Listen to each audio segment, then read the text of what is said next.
Hey friends, welcome back to the channel. If you're new here, my name is Adam. In this video, we're going to talk about the 5 biggest time wasters. If you can eliminate these 5 things from your life, or at least reduce their impact, I promise it will free up hours and hours of your time every week. You'll then be able to use that time for whatever is most meaningful to you. Time management is one of the most important skills we all need to master. You might think that losing 1 or 2 hours a day isn't a big deal, but if you do the math, the lost time adds up over the year. That amount of time is enough to accomplish anything you desire. So, let's dive into our first big time waster. Time drain number 1 is social media. Social media is a classic time waster. We all spend tons of time mindlessly scrolling and watching random YouTube videos without any real purpose. Now, if your social media use is intentional, that's great, you're making the most of it.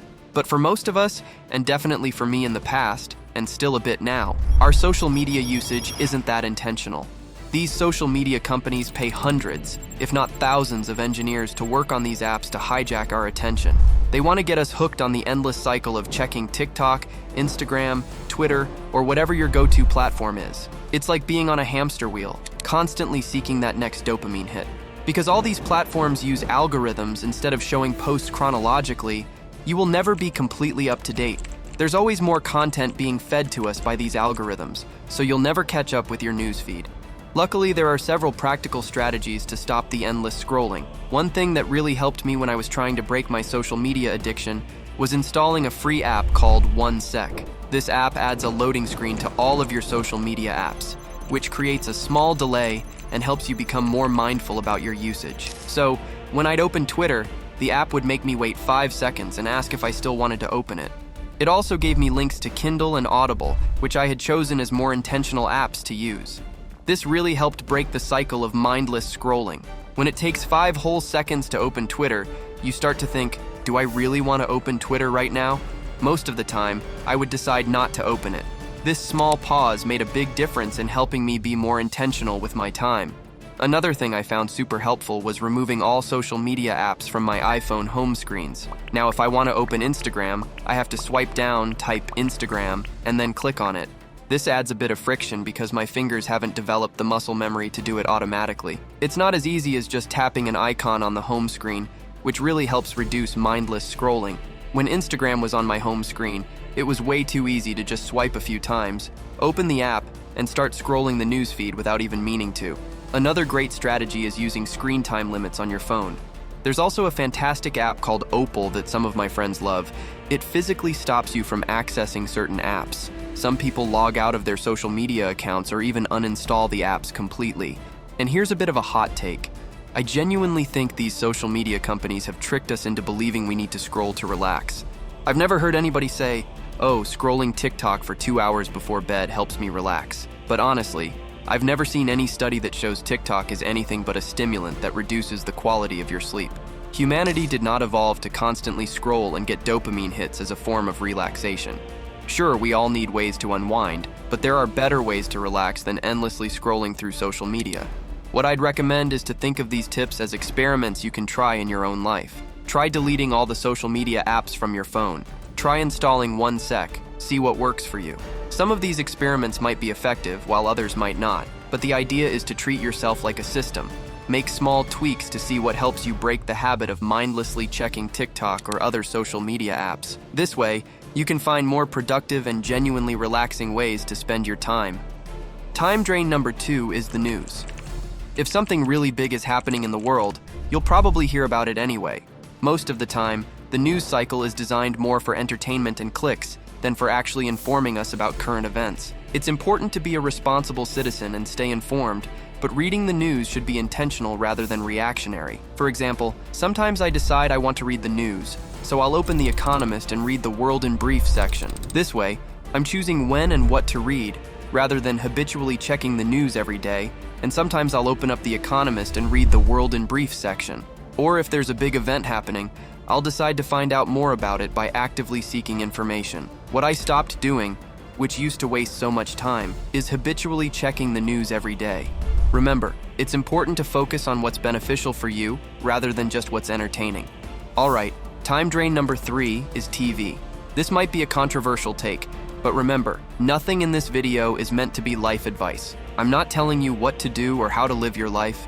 You can do whatever you want. I'm just sharing some things that have been helpful for me. Watching TV is a common pastime, but spending too much time in front of the screen can negatively affect our health and well-being. For example, if someone spends most of their free time watching TV instead of being active, they might gain weight and have a higher risk of obesity. Sitting for long periods can slow down metabolism and lead to excess calorie intake. Additionally, too much TV can contribute to a sedentary lifestyle, which is linked to health issues like heart disease, diabetes, and even certain types of cancer. So, it's important to limit TV time and include regular exercise in your daily routine to maintain a healthy lifestyle. Spending too much time watching TV can also negatively affect mental health and social well-being. For instance, if you prioritize TV over social interactions, you might feel lonely and isolated because excessive screen time limits opportunities for face-to-face communication and bonding with others. Moreover, constant exposure to TV content, especially news and media, can lead to feelings of anxiety, stress, and even depression. Excessive TV watching can also impact sleep quality, since the blue light from screens can disrupt your sleep patterns, making it hard to fall asleep. Therefore, it's important to be mindful of how much TV you watch and to prioritize activities that boost mental and social well-being. Spend time with loved ones, pursue hobbies, and practice relaxation techniques to maintain a balanced and healthy lifestyle. Time drain number 4 is chores. This one might be even more controversial. Chores include all the tasks we need to do to maintain our lives, like cooking, cleaning, laundry, and admin work. If you enjoy doing these tasks and find them effective and intentional, then that's great. Keep doing them. For me though, I don't enjoy any of those things. I realized that most of these chores could be deleted, automated, or delegated. For example, hiring someone to clean once or twice a week might be a good option. Think about it this way. If someone comes in for 2 hours a week to clean, you can use that time to work or do something more enjoyable. It can make a big difference in how you spend your time. Also, by outsourcing tasks like cleaning, I'm contributing to the economy. In that context, I decided it was time to outsource cleaning.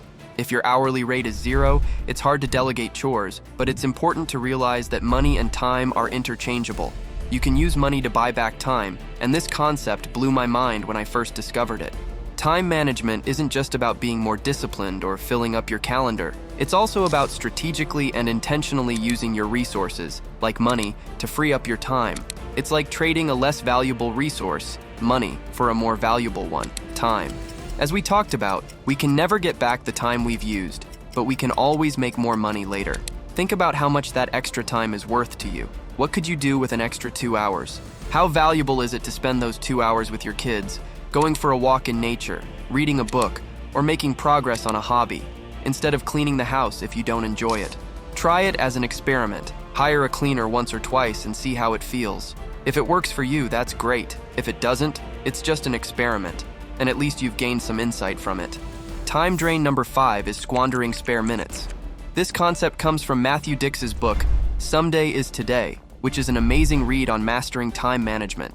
The idea here is that we often waste small chunks of time. For example, if you have 22 minutes before your next call, before you have to leave the house, or before your next gym session, it's easy to think, oh, it's just 22 minutes. I can't really get anything done. This is something I struggle with the most. Those spare minutes can add up and be used more effectively. Even though I'd say I'm pretty good at managing my time because I've eliminated other time drains, I still struggle with this. I'll randomly find myself within 22 minutes and think, cool, I guess I'll watch a YouTube video, browse Amazon, or check WhatsApp.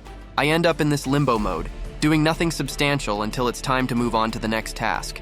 What I'm really trying to get better at is recognizing that every minute counts. 22 minutes is actually quite a lot of time to make progress on something meaningful to me. The key is to be intentional with how we use those little bits of time. You might be thinking, what if I just want to relax during those 22 minutes? And I'd say, that's amazing. I'm all for intentionally relaxing during that time, rather than just aimlessly wasting it on random activities. I hope you found something useful in this video, even just one experiment you could try in your own life to see if it works for you. If you enjoyed this video, let me know. Thank you very much for watching. You may also want to watch this video that will pop up on the screen. I will see you there.